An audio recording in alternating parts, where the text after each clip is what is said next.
Hello and welcome to the next Backbenchers podcast. You've got me, Riddy, and you've got my good friend Taddy on the line.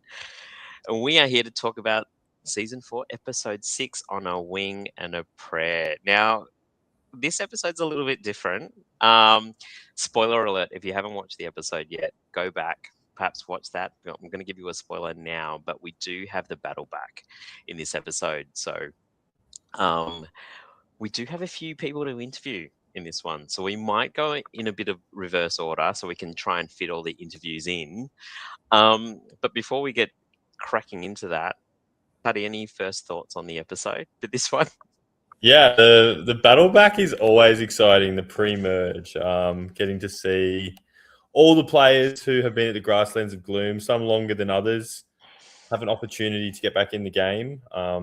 So obviously from the preview, we knew that someone was probably going to come back. So I was excited. I'm always excited for that episode. And obviously lots happened as well. So there's a lot to unpack, a lot of questions I'm sure people have to ask the people that we have on. And yeah, excited to get going. Yeah, and it looks like we've got some comments coming through. Thanks, Ashley. Appreciate that. If you do have any comments for any of the eliminated players, feel free to start shooting them through so we can ask them. We won't have too much time, but it'll be good to get those questions out with our interviewees when they come through. I'm going full school teacher mode. I'm only picking the best ones. You do that, Taddy. Alrighty. So we do start at the Grasslands of Gloom. We have Haley and Rose looking for an advantage. And there does seem to be another advantage. Yeah, I was like nearly convinced that maybe they were looking for something that didn't exist. That's what I thought too. I thought oh, it must already be the the first advantage that Haley found, which is the legacy advantage. And I was like, surely they're not going to put something else. But lo and behold, under some log buried deep, they found a little scroll. And hopefully we get to get some more details about that because it's hard to tell how we haven't seen an idol. Is this the first time we haven't seen an idol pre-merge? That's true. Actually, we've got the clues for an idol. Yeah, we know Anthea cracked that clue on the back of the flag. Maddie got there eventually with some support from her pals, but they haven't actually. No one's found it. So no. This is I think the first time no one's found an idol before the merge.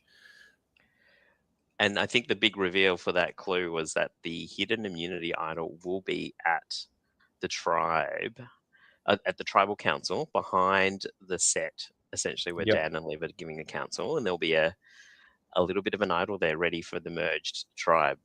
But I think the big reveal was that other people might have the clue, so it could be a little bit of a race to the death, I suspect.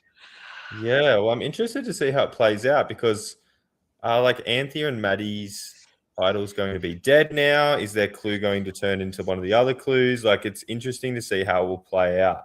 But I feel like we're going to see a bit of a race to get there. If we thought the fight over water and the immunity challenge is big, I feel like this is going to be the main event compared to that. Yeah, Aston's just said, what do you do with that knowledge? Who knows?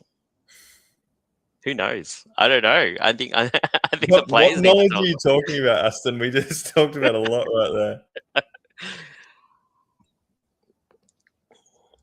Hopefully that comes through from Aston. But and we're just waiting on a couple of people to join us. So before we get there,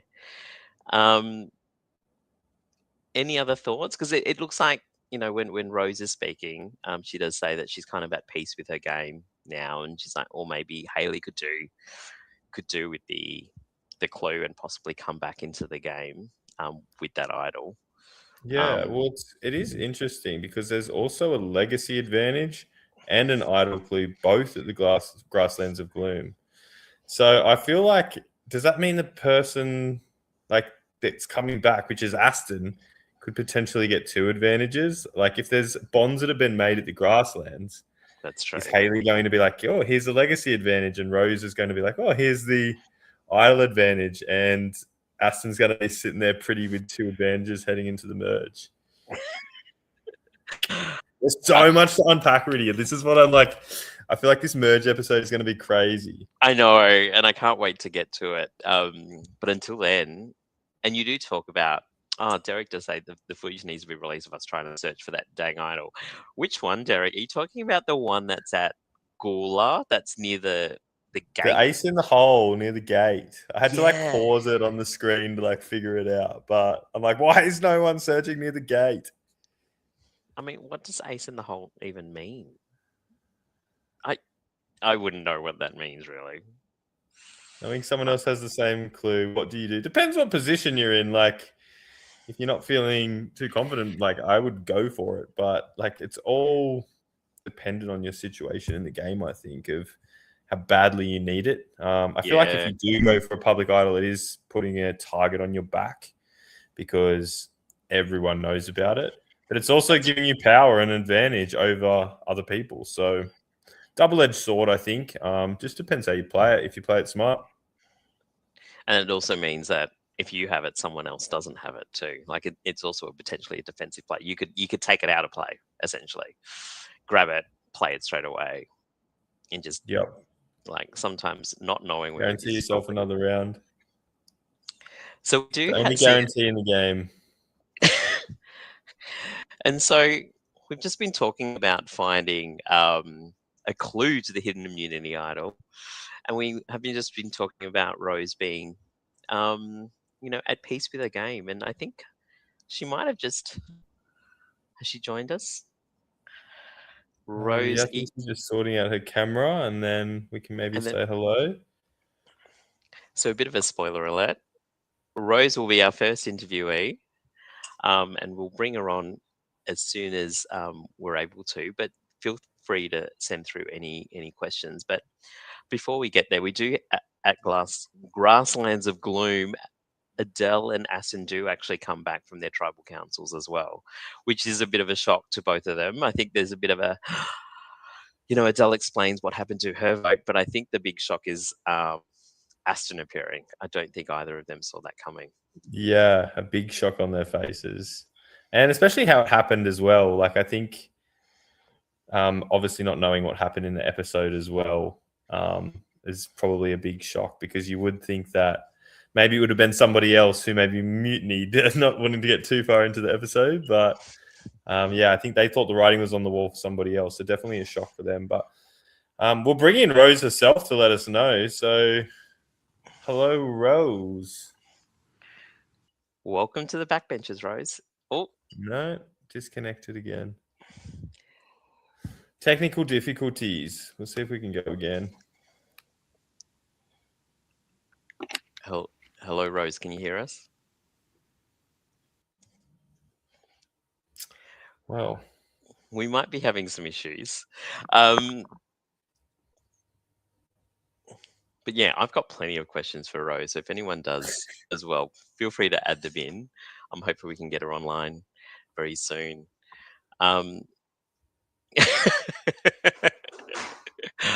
We want to hear from Rose about how she felt about Aston and Adele coming back.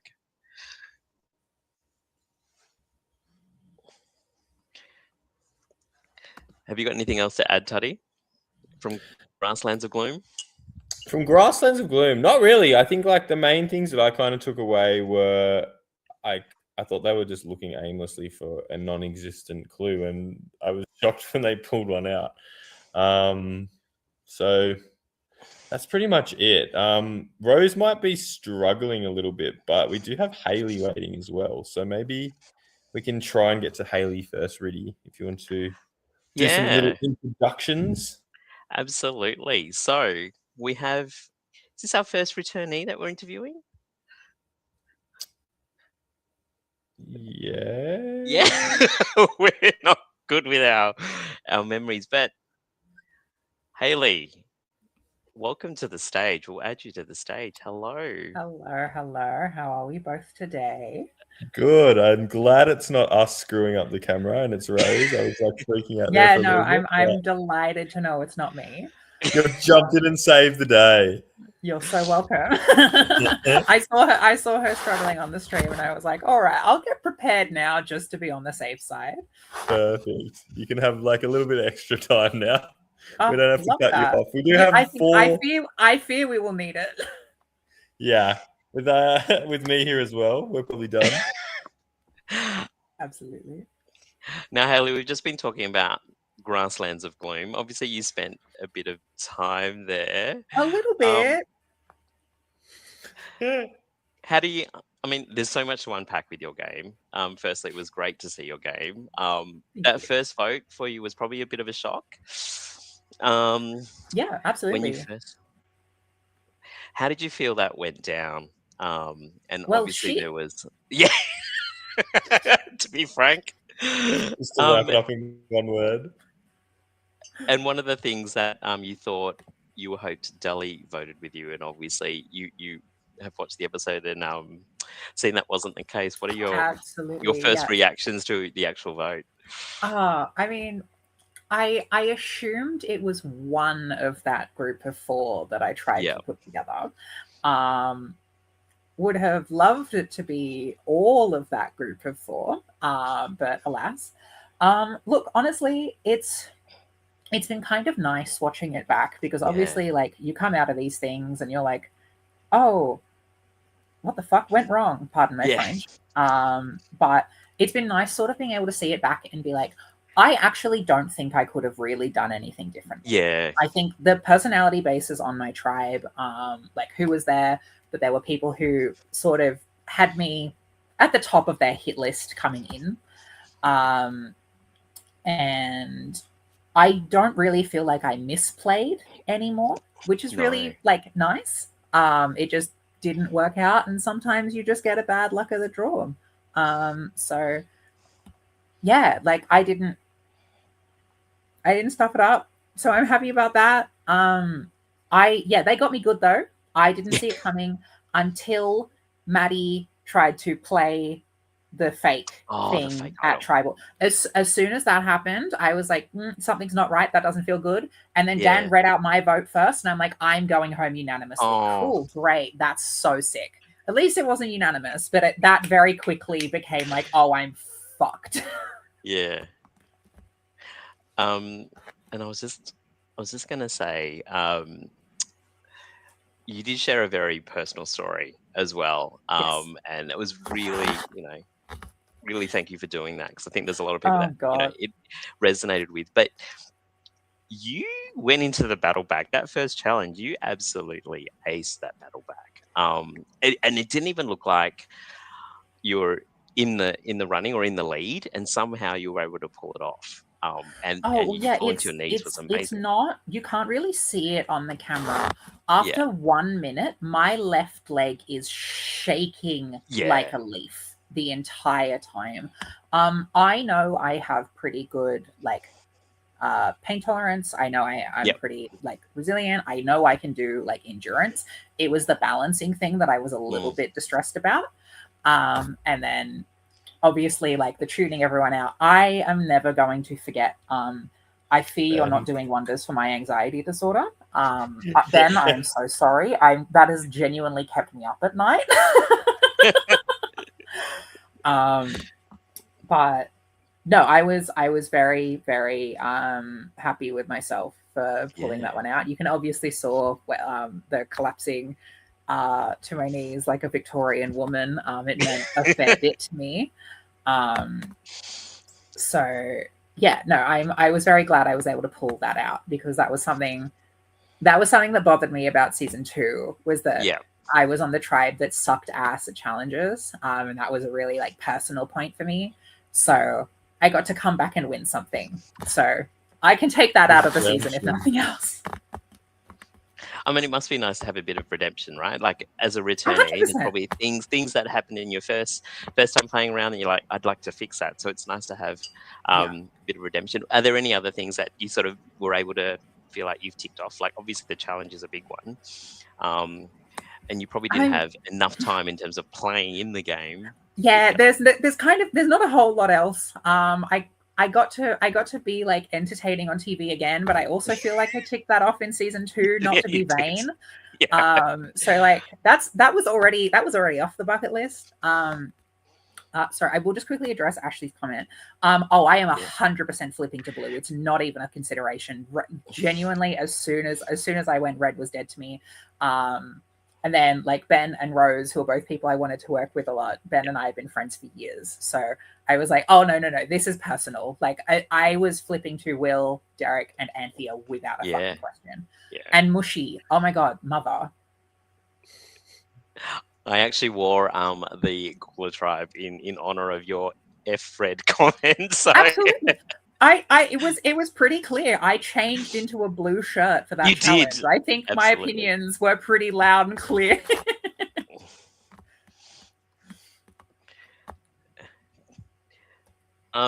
Get voted out earlier, Will. I did worse. That's what I did different.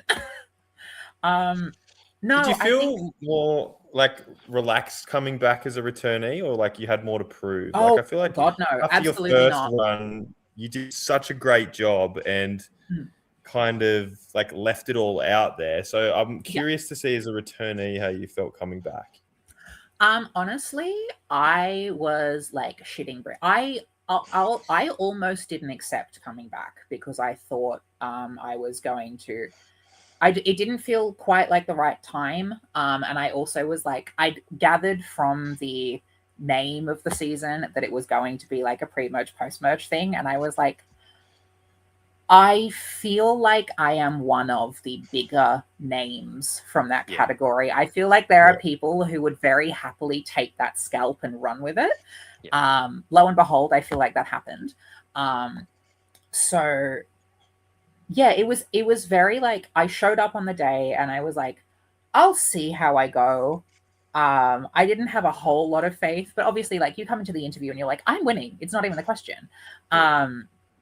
Like you've got to, if you can't be like vain and confident in yourself, nobody's going to do it for you. Like you have to have, if you're not coming into a game like this, believing in yourself and fully buying into the delusion of you are the best person on the planet, you are not winning.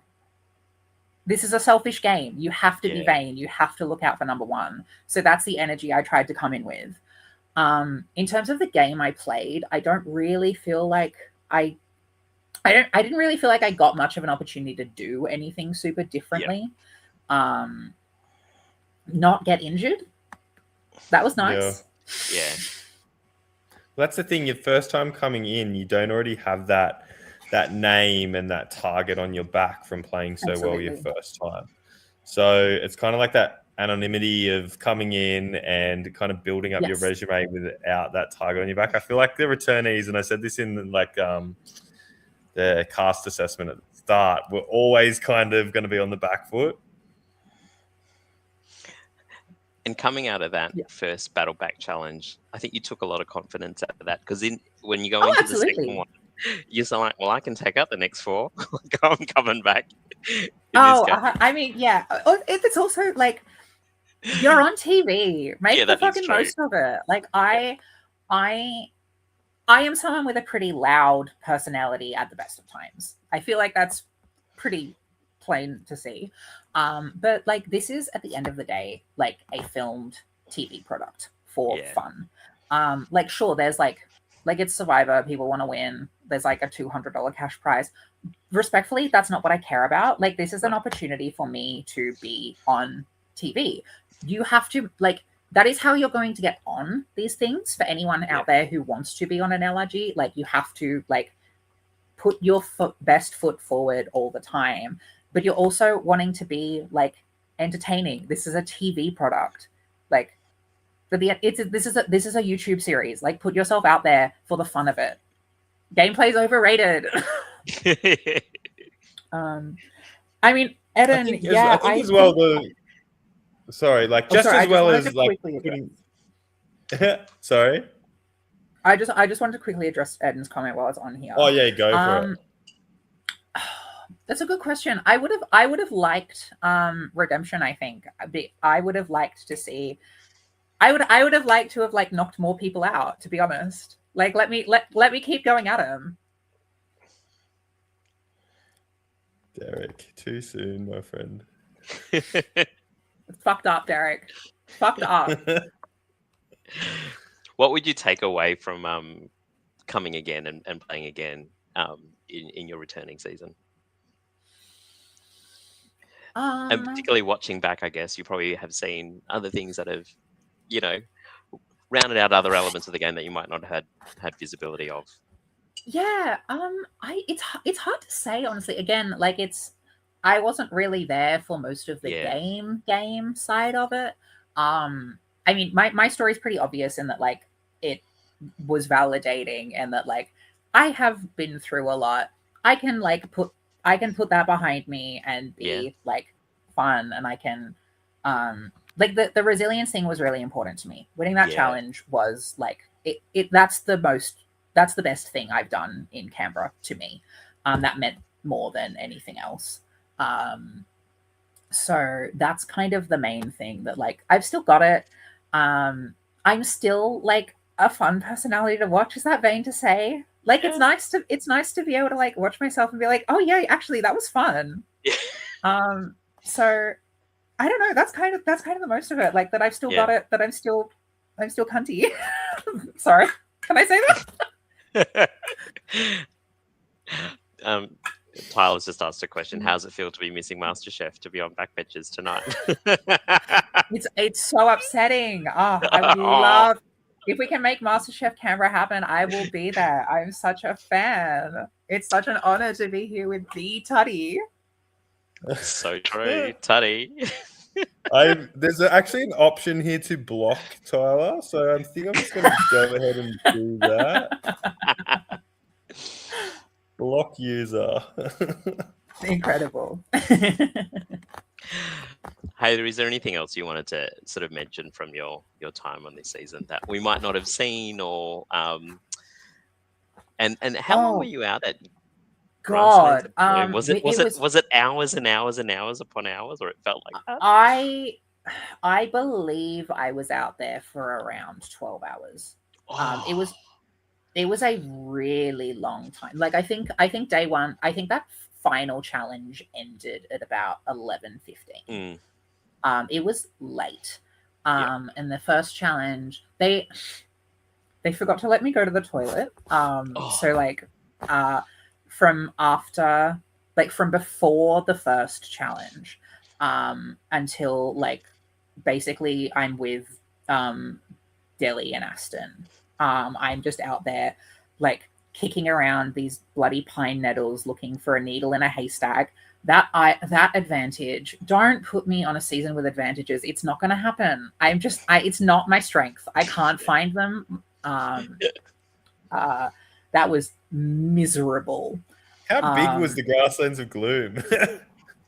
It was just a weird pine forest. It just like it wasn't that huge an area, but it's just like mulch and like pine needles all over the floor. Yeah. And they're like, there's an advantage out there for if you get back in the game. And I'm like, I'd rather just like talk to people and like prep for the challenge. Yeah. To be honest. I actively went and did extra confessionals because I was like, I'm sick of hunting. Can I see more, please? That's more fun. Question from Ashley: how is the kangaroo poo? I mean, the backbenchers are a little obsessed with the kangaroo poo. I must say. No, absolutely. It was fascinating. I mean, I'm sure you will notice I'm the person like breaking it up with the stick because I don't know. I'm not the least gullible person. Let's put it that way. Like if you tell me something a lot of the time, I will believe it, which is not a good Survivor player makes. So I was like, okay, sure. They're going really weird this season, but we'll test it out. So I don't know. I didn't really pay it much heed. It didn't really occur to me in the moment. It's only after the season where I'm like, okay, that was kind of iconic. Well, Hayley, thanks for joining us. Is there any sort of last words that you wanted to mention to the backbenchers or the people watching about? I mean, obviously, like, thank you to everyone who like watches these and keeps this sort of community alive. It's really lovely. I would just want to reiterate what I said before about like if you want to get on this or any sort of other game or the actual show, like, put your best foot forward, be the most entertaining version of yourself that you can be. Like, this is something for fun. You will get more out of it if you play big and go home early, rather than if you make it to the final 6 and haven't done anything the entire time. What's the point? Yep. So, like, play big, play hard, make the most of your opportunity. Totally. Thanks very much, Hayley, for joining us. It was great to see your journey a second time round, and great to see your first Battleback win. That was amazing. And you gave it a red hot go in the second. Thank you. I appreciate it. Thank you both so much. See you, Thanks, Hayley. Hayley. See ya.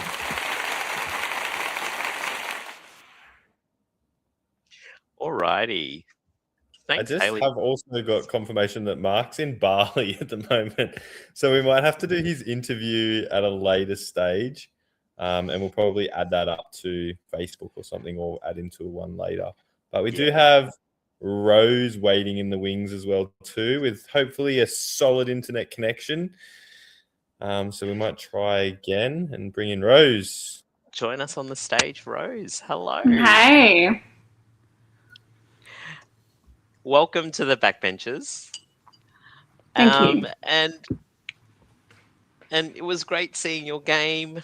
I think there was a lot happening in your game. And we were just talking about, when we were talking about the grasslands of gloom earlier, towards the end you were saying that you were at peace with where your sort of game ended up. But any sort of reflections about how you got to where you did? And Ashley is trying to trigger me, I would just like to say.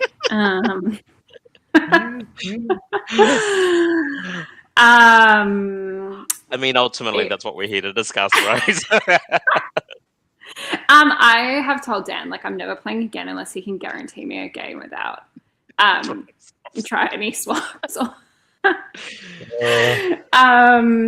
And not starting on a blue tribe either, because, like, every damn time. But no, I mean, it's super fun. It's fun. Also coming back and like when you watch it, and there's been a decent amount of time it's passed. Yeah. And it's crazy just how much you forget, or how your perception, and I guess the way you've remembered something, or what has stuck out to you, doesn't quite align. Or you can see, oh yeah, I remember this one small picture of the puzzle. Yeah. And that was true, but there's all these other pieces of the puzzle that were also happening that I either just completely forgot about, or like bits I just never knew. So, it has taken, 2 years, I think, since it filmed? It's a full 2 years for me to figure out, oh, that's why Mushi kept going after me, and I could not figure out why. It's because she had it in her head that I voted for her, and that was convincing enough that for her to base kind of all her voting strategy on that, and like, I mean, it's more for me that I couldn't figure that out and couldn't tease out how to resolve that, or how to get to the bottom of it. But it's good to, I'm someone who likes answers, and I like to kind of figure out where I went wrong. Yeah, and that's fine, so long as I can pinpoint like what the factor was, or like who did what. And so I think, it's usually interesting to watch things back and go, oh, there's all this other stuff, and that's why this happened, and I just didn't have that information. Yeah, because it looked like early on you were building trust with Mushi. You did try and protect her from the vote, and you thought that would, build some trust with her. And even other players had thought that too. But then obviously she's got it in her head that you voted for her, which obviously you didn't. And you were just saying it's nice to watch back and reflect on where things might have gotten wrong. Have you worked that out now, or is it still a little bit of a grey area in your mind? I think so. I mean, yeah, there's definitely, I think I can pinpoint like small decisions or small missed opportunities. But I do think, you know, it would have been pretty difficult, I think, to solve some of it within the very short time frame. Yeah. And I think that's something, especially early game LRGs, you know, Yeah. you just never feel like you have enough time. And it really does impact your gameplay. And it doesn't always show up, I think, on the filmed version so much, because you kind of have in your head, oh, it's a full episode. But, you know, the initial few votes, you know, can be really short amounts of time. And yeah, of course I should have checked back in with Mushy after the Simon vote. And it didn't even, to be honest, it didn't occur to me that she thought I had voted someone else out, because in my mind, I'm like, well, the X amount of votes, and so therefore one of them had to have been me, because Simon couldn't vote for himself. So like, you know, like in my mind, it was just sort of the conclusion that would be reached. And of course, in retrospect, I should have gone and been like immediately confirmed that that's what I did, or you know, thrown Andrew under the bus, or I don't know, whatever. Whatever. I just didn't think that was something that was necessary for me to even troubleshoot. Like, I was a lot more focused on, I guess, figuring out why there were these votes on Natalie, or, you know, other stuff. And like you say, Rose, when you've got the time and when you've got the space to, you know, troubleshoot that, then maybe you would have done things differently. But the game, you know, goes at 100 miles an hour, so and you probably did the best you can. There's a comment there from absolutely. And sometimes those micro decisions are the one that, you know, change the course of the game. So there's a comment from Ed in there about a convoluted hypothetical. Probably about the vote where Ben goes home. So if at the re-vote, when Ben went home, you had flipped your vote to Mushy, it would have been a 2-2-0 tie. Oh my God, this is going to do my head in two. Would it? I'm going to need someone to explain this to me. Eden's the numbers man. I trust him. Yeah. Eden, please remember, I failed year 10 maths. So you need to go back to that level and step it out for me. So is the question? So I think the question fundamentally is like, would I have Ben and Mushy couldn't have re-voted because they were voted. So if it was a tie, it would have been back to you, Aston, Janine, and Bree to come to a consensus. So if you didn't vote for Ben and then voted for Mushy, then it would have been 2-4. I think what Eden's question is, I feel like I need to see it all laid out. Eden, you can message me this and I'll be able to actually understand Eden said, it. Then it would be he just wants to say rocks. Yeah, then it would have been 2 votes for Ben, 2 votes for Mushy. I have a pretty strong policy against rocks, and I can't really see a world where I would have chosen to go to rocks unless I was like, I'm going, if it's not rocks. That's the only way I think I would ever make the call to go to rocks. I think in any other scenario, I'm pretty hard against going to rocks. I just think, like, I don't know what the obsession is, to be honest. I really don't get it. Eden, message me and we'll talk this through, because I think I do have thoughts on it, but I think my thoughts are going to be different to what you want. I think my thoughts are going to be, what is the thing that would have gotten like me, Aston, Janine, and Bree to all agree on doing the thing? Yeah. Yeah. So shall we go back to the being swap screw, right? Or maybe I'll put the question a different way. Is there something that you were able to tick off in this season to right the wrongs of the previous ones? Noting we've already talked about the tribe swaps. Was there something in the game that you went, all right, no, I did turn the tables on that one? I think that I've done a couple of allergies, right? And so for me, this was like a really nice coda almost. Okay.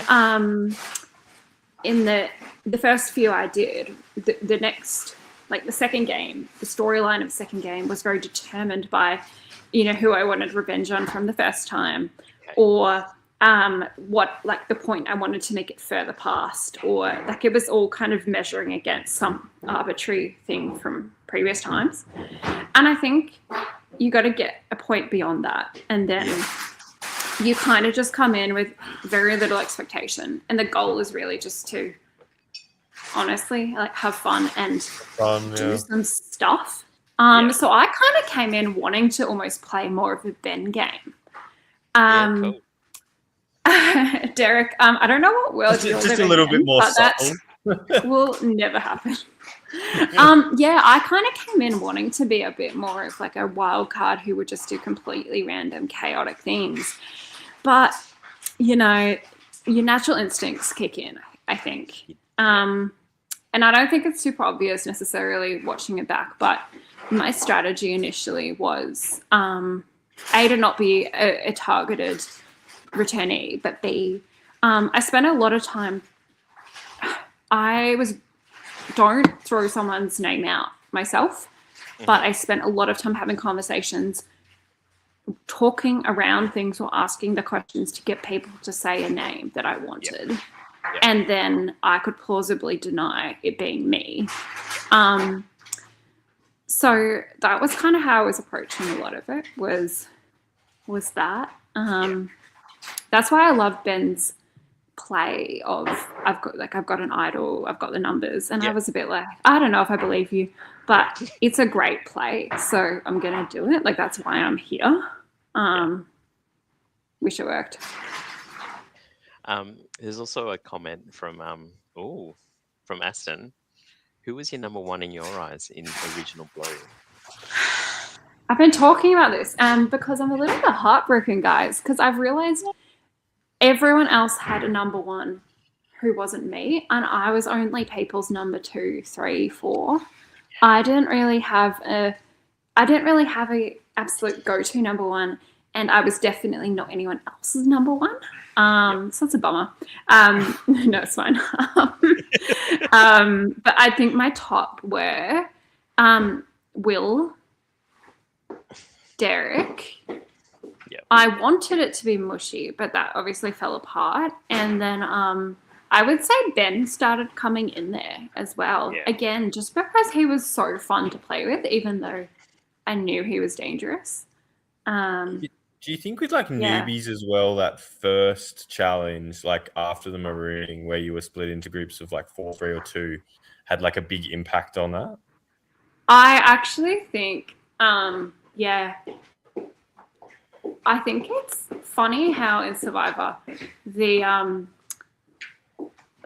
tiniest things can be the little most decision you solidifying. don't even think about. Yeah. So in my mind, so the way I thought about that was, make sure you're not in the minority group, like you're not in the smallest group, but make sure you're also not in an activity, because I'm such a not challenge based. I'm always on the lookout to avoid exposure as someone so bad that they want to get rid of you. So I think I always have this slight defense mechanism. And so as soon as it was something like Outlast, I don't know what it was, like Outlast or the Outplay. Anyway, as soon as I figured it, I was like, oh, that's something that sounds not up my alley.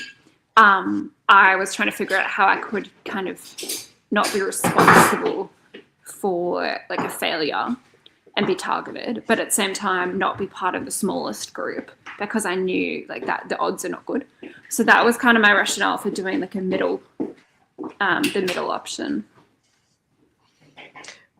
If you could have, if you were in charge of picking the tribe swap, obviously it would have been, nice to pick, having more Original Blue with you, but who would you pick to join, to be on your tribe? Oh, it's such a good question. Okay. You can just cut me off if I start listing, I don't know, too many people. I would have kept, at that very moment, I'm not even sure if I would have picked Mushy or not. I might have, don't know. I'm not sure if I'd figured out what was going on yet. I would have picked probably Will, Derek, Aston, Bree.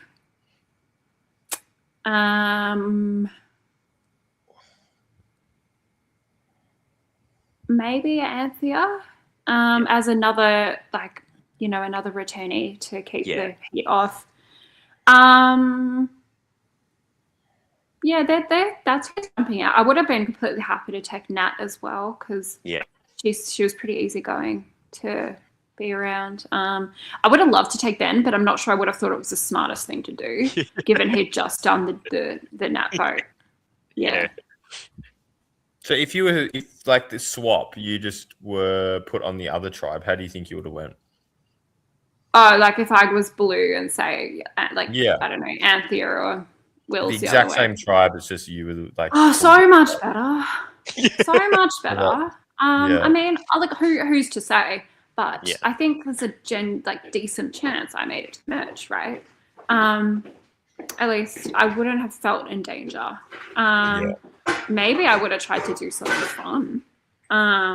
You know, maybe I would have tried to work with like Mars or Delhi or something. I don't know, but yeah, would have been nicer. Maybe blurred those travel lines a little bit more. Yeah. It's crazy. Like for the people that say there's no luck in Survivor, I feel like I have no idea, because there's so many things that just come down to luck, and that is one of them. I feel like just pulling a buff that maybe isn't the right color for you, and the fact that it's happened twice is even worse luck. Don't go buy a lottery ticket anytime soon. Yeah. It is, but then at the same time, there's always that argument of, well, you know, like, make your the jury's never wrong, or you know, like that kind of argument. It's like, oh well, you should have just been better. You know, you should have just been more social. You should have been smarter somehow. And it's like, yeah, sure, but realistically, you know, in a shorter time frame though as well, like it's harder to break down those barriers, I think. Yeah, I think so. Yeah, I don't know. Like, it is a game of luck for sure, but there's also a lot of skill and other things in it. So, yeah. As Ashley says, if they say there's no luck, are they even watching the same show? Very funny. Any last words, Rose, that you wanted to mention to people from your time in season 4? Oh, that's a great question. No, I was laughing at Aston's comment, and I don't know if it's to me or to Ashley, about out of 10, how much of a troublemaker are you? And I have to say, I did message Brie after that episode, because I just thought, like, if I'm gonna go out, I would so much rather be going out with that kind of commentary around me rather than just nothing, or you know, like, if I get I'm pretty happy with the confessional that says I'm a troublemaker. That's fine. That's my role. Like, that's what I was trying to do. I was a little nervous for the end of that episode because I could not remember what I'd said. And I was like, oh, did I like really go off on people? Like, I wouldn't have meant to do it maliciously, but did I? Because I could. And I think Dan might have edited a bit, but I'm like, okay, no, I can live with that. I stand by what I said. And look, I know people probably disagree on this, but I do kind of feel like, do I get a little bit of claim for a little bit of influence for what happened the next episode? I don't know. I'm going to claim it. Awesome, Rose. Well, thanks for joining us tonight. It was great to see you play another season. And we still will see a decision that you put forward with the idol clue as well. So I'm excited for that. Into the next step. Well, thanks very much, Rose. Thanks for joining us tonight. Thanks, guys. Thanks. See ya. Bye.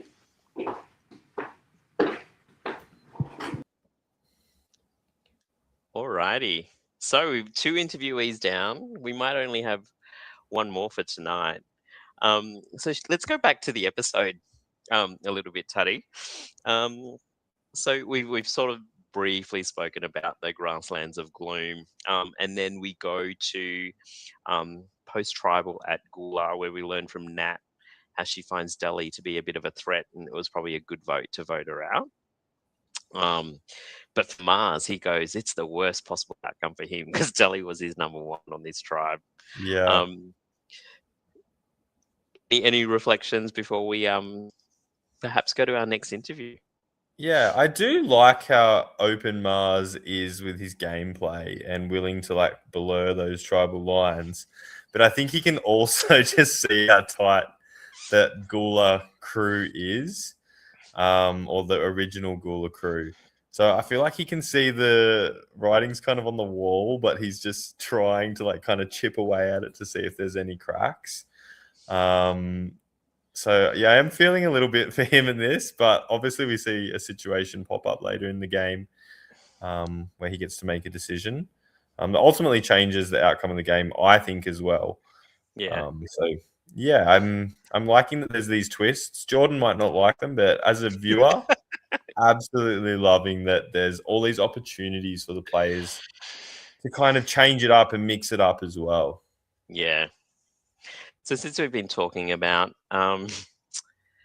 Delhi being a bit of a threat, shall we go to our interview with Delhi, which we pre-recorded with her yesterday? She wasn't able to join us tonight. So we now present to you our interview with Delhi. So give me 2 secs. I'm glad you said give me 2 secs because I was like, I have no idea how to do Oh. this. This is so new. Hopefully this works. So we have a special guest here we're about to do an interview with. So please welcome Delhi or Adele.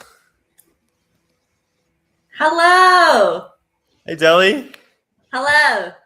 I'm back. For those that don't know, we've been calling her Adele, but more affectionately known as Delhi. Yeah. And we're glad to have you here with us. Yes. Under sad terms, under the fact that I'm now not in the game, but at least I get to be back on the backbenchers. So I'm very excited to be here with you guys. And making a return. I'm sorry that I couldn't be here live. You can blame myself, Brie and Sad for that because tomorrow night we are going to watch The Devil Wears Prada 2 and tickets however many days ago. And then I was like, oh yeah, I'm officially out of the game as of, Friday, and then went, shit, I'm supposed to be on the podcast on Monday. So thank you guys for taking the time to do this now. No worries. I love your priorities. So welcome to the Backbenchers, Delhi. Did you have a good time on Survivor Canberra? Oh, certainly. I mean, it's like to see how much work like Dan puts in and like everybody puts in. The factor of like it's always just your like when anybody would ever ask me about like the actual editing and when the season was going to come out, I was like, there is so much on that man's plate that I don't really mind. Like, we do so much within the community that whenever it was going to come out was like a blessing. And so it's been so nice to now have it out and to kind of see it and for everyone to make sense of like what happened. But the biggest thing for me is that like I came into it for community and, I've got that in absolute spades and everything that I've been able to do since then, has been absolutely huge. And so, yeah, I think my time with Survivor Canberra, like season 4 was like such a short piece of it. And then there's been so much other stuff after that. Yeah, it seems like the Mount Majura was just dipping your toe into the LRG life and you've kind of just exploded since then. Can you tell us some of the other stuff that you've been doing? Oh my gosh, yeah. Well, that was so... lucky enough to have actually done a few of these, which has been fun. That's it.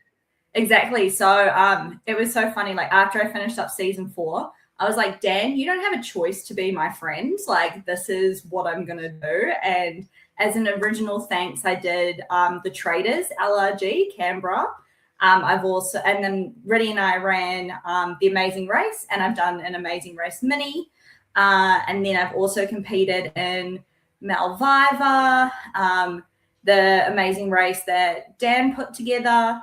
We're about to go up and do one, in Sydney soon. And so, yeah. Oh, and the mini series that Dan put on as well. So it's very much, I've like I didn't know what LRG meant, like live reality games, before I actually was on. Aston explained to me what it meant, and then after that I've just completely kind of taken off in the community and been involved in everything that I can. Well, you've been a big part of the community, but let's delve into your game a little bit. How do you think your game went? And I thought you played a brilliant game. You're a great personality, and I think people could see that. Maybe people saw that as a threat. But how do you think your game went? And where do you think where things could have gone a bit better for you? Yeah, so I guess because I'm such a big, I thought I was a big Survivor fan. Like I've watched every single season of US Survivor. But once I met everybody in the Survivor Canberra world and the LRG Survivor world, I am just a blip on the fandom that is Survivor. And so before going into it, I had a lot of thoughts of my game plan, what I was going to do, how I was going to be, but you never know, when you step into an LRG and what's going to happen on the day, you just have no idea. And I definitely wasn't ready for the factor of I am a competitive person, but I could not believe just how competitive I became when I was in the game. And that really drove, as well as, from watching so much Survivor, I should know that going to tribal council isn't a bad thing. Going to tribal council can actually mean that you solidify your alliances, you help yourself to understand where things are going in the game. And I was too set on the factor of not going to tribal council.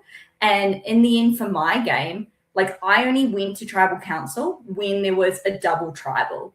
So I was technically always on the tribe that never had to go to tribal council unless they had to. And so it was also we've thrown around what the temperature was during that first day, and it was in the 30-degree mark. And so when you're not really eating, you're just completely spent. And when it came to that final challenge before we went to tribal council and I got voted out, I was almost to the point of vomiting and passing out. I had just, and again, if I'd thought about it, coming back into it, I should have known that Will was going to win that challenge and just savor my strength to actually go into, fighting for my life. But I didn't think about that. I just kind of laid it all out there, and went back and tried to throw everything at the wall to get myself, through and more into the game. But unfortunately, that wasn't the case. Will was red hot favorite for that challenge, but also as a competitor, I can appreciate and respect you going balls to the wall, trying your best. I think that's an admirable quality that you have. Even though it might not be the best decision, you still go for it and try your best. Yeah. That's and then you had a little drink afterwards to replenish your blood sugar back up. Oh, well, that's when they talk about the totem, going to Desperation Station, when we got back from that challenge, I literally just say hey guys, can we just sit and have 5 minutes to just have a drink, have a cookie? You just don't even think about it. I think for myself, Mars and Mark, we just didn't even think about one of us should have been going to Desperation Station and trying to save ourselves, but we just weren't thinking about that at all. And all my mind was on was that fizzy drink and that sugar cookie. So 10 minutes in LRG time though is that. It's dog lives compared to human lives. It just flies by. Yeah, and that's I think one of your strengths, Sally, from my perspective, was actually your performance at challenges. So I think you solved that puzzle in that first tribal challenge. You came from behind to solve that outplay at last puzzle. You've already spoken about. I thought you did excellent in that running challenge. Sure, Will was going to win it, but you were in with the shot. And even in that in that battle back challenge, I thought, we are of similar stature. I think that is not, it's not slated towards the vertically challenged, but you almost took that away, and I was actually super proud of you for that. But yeah, your performance at challenges was excellent, and I reckon I something to be definitely applauded. in terms of me being like, I think if I'd gotten to merge and we were in the like immunity, like, you know, in the like individual immunity portion, like I would have been quite a big threat, like in that for particular challenges. I think also because it would have been day 2, like I would have had like fresh eyes, gotten some sleep. Like we did the battle back challenge just before midnight, and so like it's been a huge day. And I guess I'll talk about a funny story that happened after I got voted out, like in a little bit, but it was like, you know, we were at the very end and I was so close to getting back into the game, and unfortunately, you know, you don't know what those challenges are going to be, and it wasn't exactly set up. Like when I finally got to watch it back and you see it's eye level for Aston and it's like all the way, and I'm just like trying to reach, it was like, this was, and I haven't been getting like a lot of like comments and stuff in the like when in the live comments and chats like throughout, but it was very funny to see all these ones coming through being like, justice for Delhi, like Delhi was wrong, because, you know, it just wasn't a challenge set up for me, but I tried my absolute hardest to get back in the game, and I'm excited to see what Aston does from here as well, because he definitely, in terms of like, we have no idea what was going on in the other tribe, like at all. And so the fact that it was just like potential to rocks and they just went, he's out. Like the fact that he got the opportunity to go back in and kind of fight for his spot was really great to see. So is there anything you do differently, Darlene, if you were to play again? You know, in hindsight, 2020. We have heard of people being swap screwed per se. How did you feel after the swap, firstly? Because, you know, as I think you mentioned in the episode, it was great to be picked first, which, you know, is wonderful. But then when did it kick in your mind going, uh-oh, potentially this might be a problem? And then secondly, what would you do differently? So I think this is where like my lemons, like I like to talk to the factor of like the lemons start lining up to potentially end up like with my demise. And there was a number of things that happened that ended up with me being voted out. And certainly the swap was one of them, especially due to the factor that I swapped with no one from my alliance. Like I had, you know, thrown Mars's name out there. I kind of wasn't really in with it with Mark. But and it could have been very easy for me to just go, oh, I'm not going to stay with these guys and go with the blue. But somehow in my mind, and I think I'm so grateful that like Dan's put it in there of like when Anthea's asking Mark and I, are you guys a duo? And I'm like, no duo. Like we're a trio. And then suddenly I was Mars's number one. And, you know, there was the factor that I didn't really seem like in those moments that I wouldn't budge. And then the moment, like, especially due to the fact that we're seeing Maddie try to play the totem from the flag, like the moment that I saw that Anthea had taken that totem, I don't even know if I knew that she was like also had that idol clue. I can't remember if I did know or not. But the fact that I was just like, she's a really big threat. Like she is playing, she is trying to get idols and advantages. Like my full focus was on her. And I think people have spoken about, and like when I've reflected back, there were definitely more cracks with other people in that 4 that could have potentially, you know, been the ones that like I could have targeted comparative to like trying to go for Anthea. But that was, I think, not being as flexible. I think not being afraid to go to tribal council and kind of actually like work with more people. And I think I was just very, very honest. Like you can see that in that final, you know, like before I get voted out, like I just put everything out there. Like I just wear my heart on my sleeve. And I think I also just wanted to like truly, because everyone like is just like, why would you put your name out there? Like, why would you try to do this? And I was like, well, we have seconds left, and there's like no one's wanting to say anything, no one's wanting to do anything.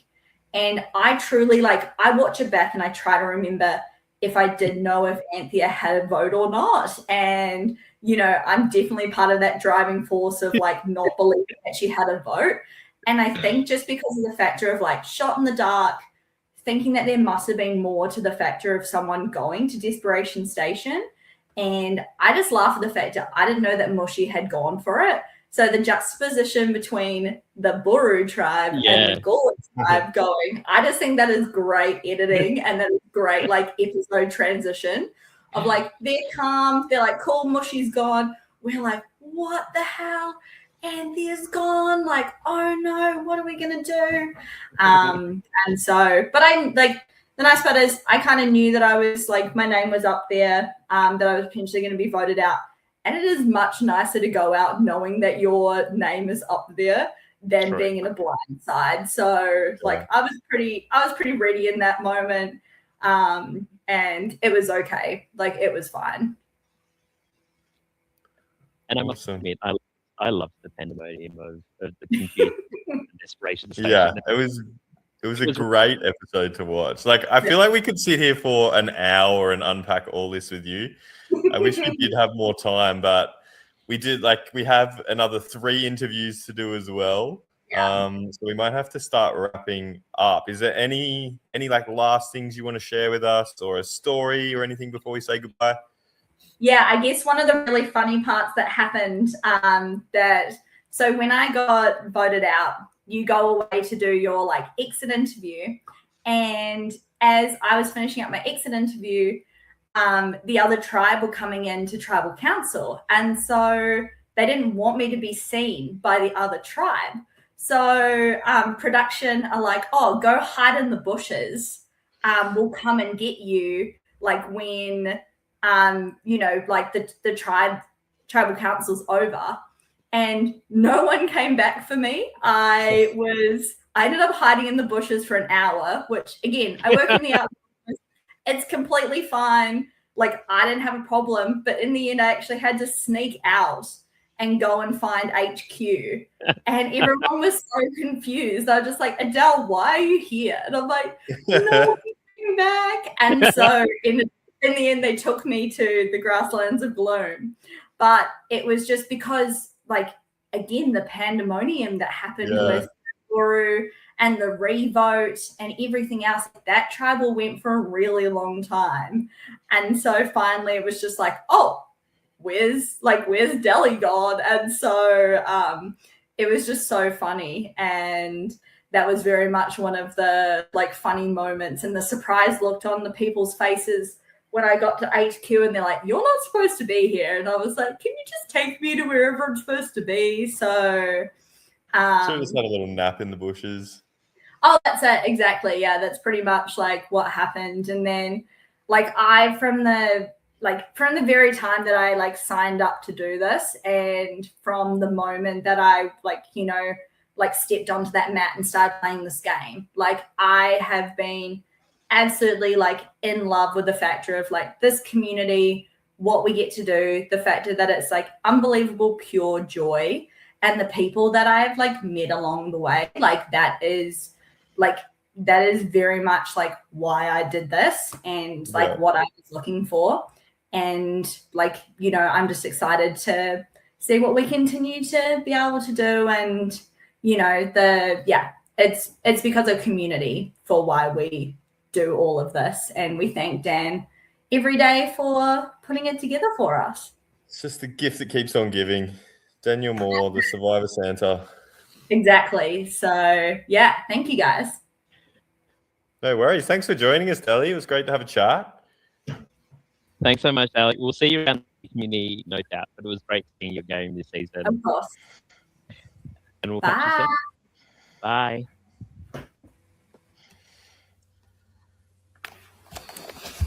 And we are back. So we've had our 3 interviews now, so we can actually get back to plotting the episode. But we could probably jump through a couple of segments quickly, but I think we were just last talking about post-tribal when we went to Gula, and Dali was seen as a bit of a threat. But when we go back to Buru post-tribal, I think there's a bit of discussion about that, that crazy vote where Aston gets voted out. And we do see Bree, almost explaining why she kept her vote. Just to re-emphasize to Geordie and Aston that, she's solid with them. And then you see her trying to make up that relationship with Maddie, because obviously Maddie's still around, but the vote was on her.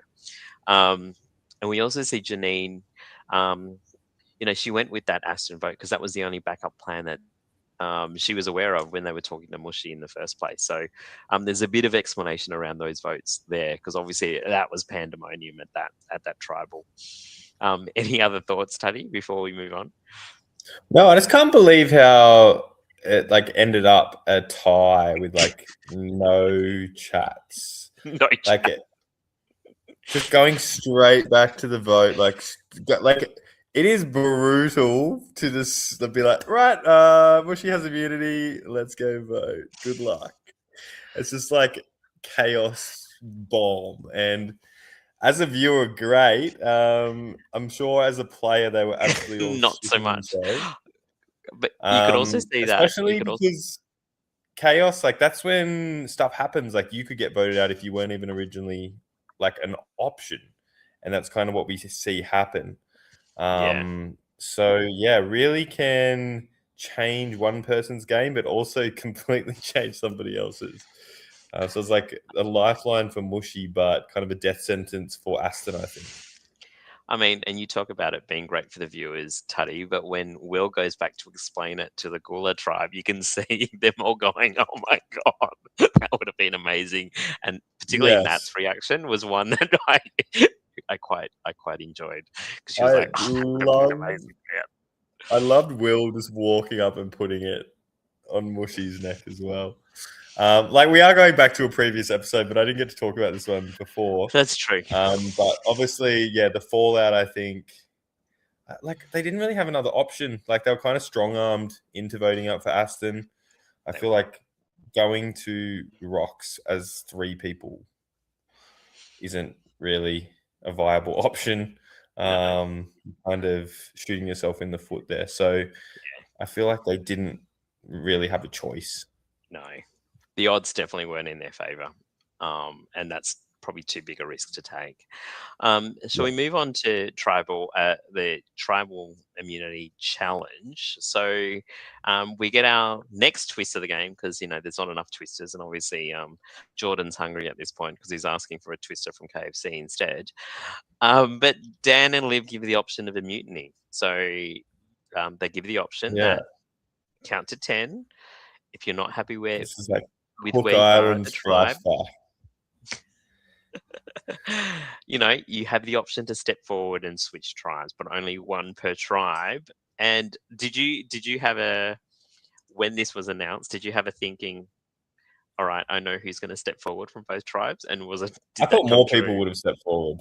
Really? Obviously, Mushy was going to get step forward, but then also in the back of your mind, it's right, the rest of that Buru tribe's pretty tight. Is anybody else thinking, oh shit, I'm next on the chopping block? Do I have to go for this? Or because if Buru loses that as well, that's a huge change as well, because that's all original red back on there. So I don't know. Yeah. I think I expected Mark to step forward. But as we can see, he was loyal to those Blues. I think he was kind of put in a rough situation as well, where I think it was just a matter of original as opposed to tribe swap. But no, not shocked with who mutinied. Shocked there wasn't more. Yeah. So we do see Mushy stepping forward from the Buru quite tribe. quickly. So she moves quite quickly. And then a few seconds later, we see Mars step forward. And there's probably, 2 or 3 seconds left where Mark might have had an opportunity to step forward and he doesn't. So it's an easy swap. So we actually end up with 2 tribes, with one tribe with Buru, but all original Buru as well. So they're all 5 red, and they're all original 5 red. And then And on only the Gula one tribe, all original Gula except for one. So it's almost back to original tribe lines. indeed. So we'll see how that plays out a bit later. Let's quickly cover the challenge, which I thought was brutal. When I saw it was the slingshot catching the balls, and you seeing how much light there was in the background, I went, that is not ideal. But I actually thought they did a pretty good job. I played do around with those. love this challenge though too. Like my inner kid watching Survivor, like loves those OG challenges where they're like diving through the air trying to catch a ball with like the tennis racket style thing, like JT losing a tooth in token sheens. Like I feel like it's just one of those original challenges that they don't do anymore for a certain reason to avoid people getting hurt, but is an old faithful that kind of is a bit nostalgic. So I love seeing these challenges make like a comeback. And it gave me one of my favorite moments so far, which was trying to watch Derek catch a ball. I loved it. Hilarious. I think that seems fitting to put Derek's comment on.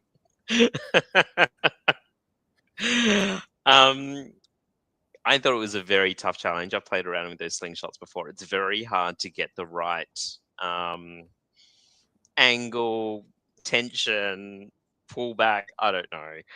Yeah, we did see you make a little appearance in the Dream Team footage. Yes, and I don't think I did too well in that.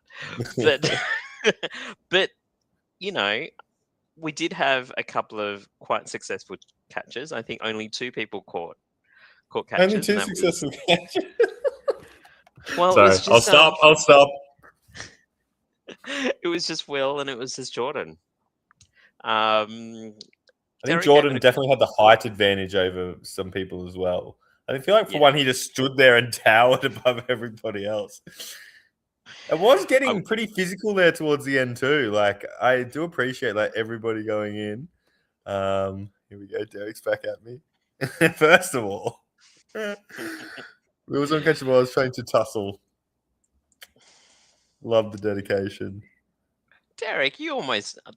To be fair, Derek, I think there were a couple where the ball landed in your hands. You just couldn't grab onto it. So you almost caught a couple of balls. So, you know, there's always about catching balls in this. So close. But you know, I think who caught the first. I can't remember who caught the first one. I think it might have been Will caught the first one. Will caught the first one, and then Jordan got. No, then it was 2. Will caught 2. Will it was pretty close there for a little bit. But it was Buru on the comeback. Buru was trailing. Yes. Oh, you still, Jordan, even if you are being held down, you still are taller than everybody else there. That's not changed. You still have a height advantage. I mean, cut your feet out. Now, Dan. I was just going to say I would have loved to have seen a Specky. I don't know if a Specky could have. Yes. Derek is an AFL fan too. I was expecting like just a little jump up. He is.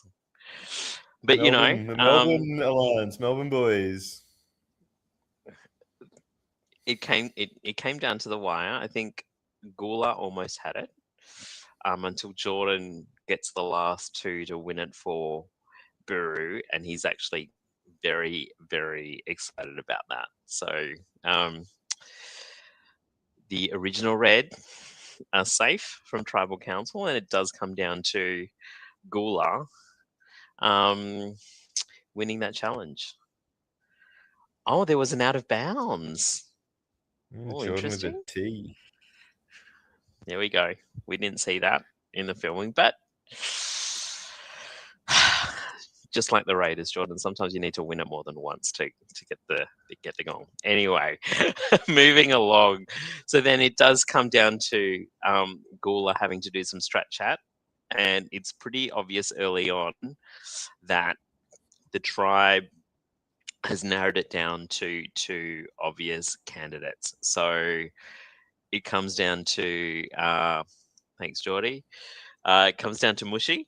It's just come back into the tribe, and then it's between Mushy and Original Red in Mark. Yeah. And I actually think it was a genuinely tough decision for a lot of the tribes. We've got Anthea, we've got Will, we've got Derek, we've got Nat. The four of them I think seem pretty especially solid hard in for terms of Nat by the looks of it. Yeah. Like she was at that point where she was like really trusting Mark as well and knew that he would probably stay on their side. Whether he would or not, we'll never know because we never got to see it play out. But yeah. But we see a lot of those comments. Yeah, because Anthea's like, no, he's a straight shooter. Like he's not gonna pull the wool over our eyes necessarily. Will even discusses the pros and cons of Mark. You know, we've also potentially seen his intro video where he said that he'll do anything and lie to anybody. So it's kind of that. I don't know. Did they make the right decision? Did they not? I suppose we won't know until the next few episodes. But yeah, and Mark makes a very good case. He's proven his loyalty. He didn't step forward to mutiny. Yeah. He's voted with them along the way, and he's won them some challenges as well. So I feel like there's nothing he could have done differently, really. Like, I feel like it was kind of just in the end going down tribal lines, and you can understand where the Gula tribe is coming from too, because it's like their numbers were picked off on the other side. So it's like going into a merge. It's like that traditional look of like, I want to keep our numbers. So if they're doing it, like we need to do it as well, like tit for tat. And I think there was just collateral involved in that, unfortunately. Yeah. And they were, there was talk that if they had won that challenge, I think they would have felt pretty strong going into merge with that 6 as well. So the fact that they probably had to cut one person loose, and you could tell from the editing or the music that it was going to be a tough one. So shall we go to Tribal Council? Taddy? Yeah. It's clear the tribe struggled with this vote. And you could see that from the confessionals, I think.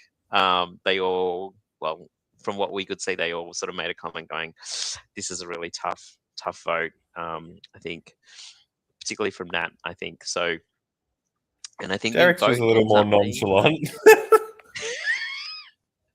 That's true. Derek's probably the one that was probably most aligned with Mushy. We had seen that alliance develop over the course of the season. But yeah, I think the vote was pretty much unanimous. I think it's a 5-1 vote on. I think Mark knew as well. You could already see him clutching his bag. Yeah. And so he goes off to Grasslands of Gloom. Derek said bye, Mark. There you go. Yeah. Maybe not all words of Here we go. I was waiting for it. I'm like, it's been a long thing. Exhausted. There we go. I appreciate it. Derek. Exhausted. It did look like it was very late at night, so appreciate that, Derek. So then we slowly turning Derek into a villain for the audience. There we go. So I'm assuming Mark doesn't go to Grasslands of Gloom because the next goes and joins Delhi in the bush after Tribal Council is we have the battle back. So we have all the contestants that are at the Grasslands of Gloom come back for presumably the last battle back. So who do we have? We've got Rose, Mark, Hayley, Delhi, and Aston. But obviously, spoiler alert, because we've already interviewed a few of the contestants tonight, and it was a pretty tough challenge. I think we heard about it in the Delhi interview with the pole and putting the beanbags on top. It is not for this short and the vertically challenged. But in that challenge, Rose does drop first. I think she drops out when putting the 5th beanbag on. Yep. And then Mark drops out on the next one. Then it's pretty quick after that, isn't it? Yeah. And then on the 7th beanbag, Hayley drops. So it does come down to Delhi and Aston. And then Deli almost pulls off the miraculous, but she drops on that 7th beanbag as well, and Aston gets through. So, And I another think there's nice celebration. Like you can see how much it means to the contestants, especially the returnees. Like we saw it with Hayley in the first battle back, and we've seen it with Aston. It's just how much the game means to them when they win that battle back challenge. Yeah. And it was interesting to hear from Aston that he almost, he says he almost didn't want to come back. But I actually quite like there's a bit of a redemption story with this one, because how he went out was, not exactly of his own doing, or, there was a twist that probably ended his game in getting voted out. So it was probably nice to see him come back. And his little prize was a purple buff. And And so potentially a couple of advantages or an idol we just get to see. We do not know. And so, and that ends our episode. So I guess, so what have we got outstanding, Taddy? We've probably got the double legacy advantage that was with Hayley. Obviously, Originally Rose and from Hayley. Jasmine to Hayley, and now Hayley has to bequeath. Bequeath? Depends how YouTube decides to caption it. But bequeather. Bequeath to somebody else, and also the idol clue as well that Rose found. I know. I It wonder if says they'll have in a the chance to pass that information on. that it did. It said if you did not make it back into the game, you'll need to pass this idol clue on to somebody else. And so, shall we go to the Imagine trailer? going from battle back to 2 idols immediately. Like, I'm excited to see how it pans out. Ready? Well, before we do, let's see the trailer for the next episode. Next time on Survivor Canberra Mount Majura. The players have finally hit merge, but the peaks and valleys of the game have only just begun. The Gula tribe are in the minority and must work even harder to break through the wall of Red Strong. So now I'm at the merge, I'm like, ooh, now what? We're down in the numbers. Red have been pretty tight. And Mayhem Maddie has been turned up to an 11, and no one is safe. So if there's anyone on this tribe that I think I could maybe get a foothold with, I think it's Maddie. We had a good conversation, like somewhat of a good conversation. I don't know, it was a bit weird. Mayhem Maddie. I love this. I feel like Mayhem Maddie's been turned up to 11 since the first episode. She's like the Energizer Bunny. It has so much energy. I love it. No, it's probably just a 7 and 8 before. Like now it's 11. Yeah. Oh, what wall of Red Strong if you've got Mayhem Maddie there? This is going to be great. And there's a juxtaposition of Will's. Will's.